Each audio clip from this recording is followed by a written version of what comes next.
Olá, louvado seja o nosso Senhor Jesus Cristo, para sempre seja louvado. Glória ao Pai, ao Filho e ao Espírito Santo, como era no princípio, agora e sempre. Amém. Queridos irmãos e irmãs, paroquianos aqui da nossa paróquia Nossa Senhora da Abadia, Lagoa da Confusão, 16 de junho de 2022, dia de Corpus Christi, Santíssimo Sacramento do Corpo e Sangue de Cristo, pedindo a Deus que nos ajude a perceber a beleza e a grandeza da Eucaristia que Ele nos oferece. E o Evangelho que nós temos é de Lucas, capítulo 9, versículos de 11b a 17. O Senhor esteja convosco, Ele está no meio de nós. Proclamação do Evangelho de Jesus Cristo segundo Lucas. Glória a vós, Senhor. Naquele tempo, Jesus acolheu as multidões, falava-lhes sobre o reino de Deus e curava todos os que precisavam. A tarde vinha chegando, os 12 apóstolos aproximaram-se de Jesus e disseram: despede a multidão para que possa ir para o povoado e campos vizinhos procurar hospedagem e comida, pois estamos num lugar deserto. Mas Jesus disse: dai-lhe vós mesmo de comer. Eles responderam: só temos 5 pães e 2 peixes, a não ser que fôssemos comprar comida para toda essa gente. Estavam ali mais ou menos 5.000 homens. Mas Jesus disse aos discípulos: mandai o povo sentar-se em grupos de 50. Os discípulos assim fizeram, e todos se sentaram. Então Jesus tomou os 5 pães e 2 peixes, elevou os olhos para os céus, abençoou-os, partiu-os e o deu a seus discípulos para distribuí-los à multidão. Todos comeram e ficaram satisfeitos, e ainda foram recolhidos 12 cestos dos pedaços que sobraram. Palavra da salvação. Glória a vós, Senhor. Queridos irmãos e irmãs, unidos na fé, nós aqui nos encontramos atentos à palavra de Deus, pedindo a Deus sempre que abençoe e ilumine a cada um de nós, nesse dia em que nós celebramos Corpus Christi, atentos à Eucaristia. Jesus tomou uma decisão e queria ser lembrado. Ele queria que a gente pudesse não esquecer dele. E ele escolheu uma ceia, ele escolheu um jantar, ele escolheu alimentos simples, pão e vinho, comida de pobre. 90% da comida do povo de Israel era a base de pão, e a bebida era vinho mesmo, era o que tinha. E vinho era sempre símbolo da alegria. Vinho na Bíblia significa alegria, até porque você toma um vinho, você fica meio alegre, né? Então, Jesus queria que a gente fosse alimentados pelo pão e que a gente pudesse ter alegria ao fazer memória dele. Por isso, toda a Eucaristia, toda a missa, é um momento em que a gente faz uma memória da presença de Jesus na vida que nós temos.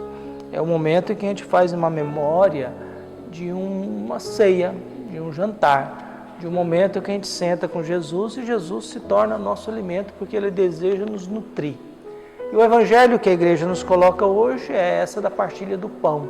O que nós temos? Uma multidão e os discípulos querem que Jesus despeça a multidão. Olha, está tarde, é deserto, manda esse povo embora.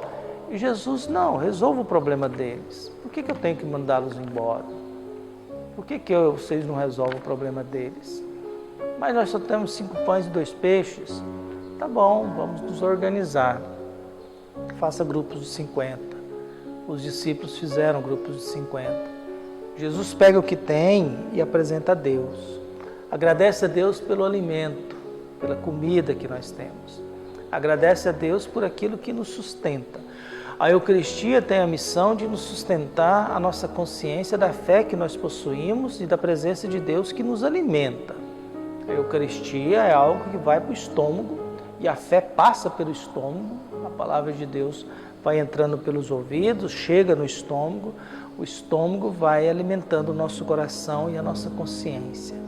Então, o que Jesus está querendo dizer e está querendo ensinar foi assim: olha, à medida que a gente oferece o que nós temos, agradece a Deus pelo que nós temos, a gente resolve muitos problemas, porque nós estamos na lógica da partilha, nós estamos na lógica da divisão.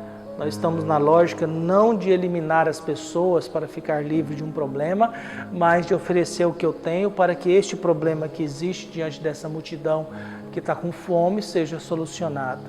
E a solução para uma multidão com fome não é despedi-la e eliminar e tirar ela, mas é partilhar, abençoando aquilo que nós temos, para que todos organizados e sentados livres possam ter o necessário para viver bem.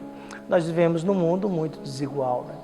A gente vive um mundo que há gente muito mais poderosa do que grandes nações ou nações no mundo. Há porta-aviões que são mais poderosos do que muitos exércitos de muitos países do mundo. Há gente no mundo que tem muito mais poder econômico do que muitos países. É a primeira vez na vida da história de que há indivíduos, pessoas que são economicamente mais poderosos do que o próprio Estado. Enquanto mais de 50% da riqueza do mundo está na mão de 1%, a gente descobre que 90 e tantos por cento da população está com pouco por cento da economia do mundo. Essa desigualdade econômica do mundo vai gerando dentro de nós um sentimento de que não existe isso entre nós.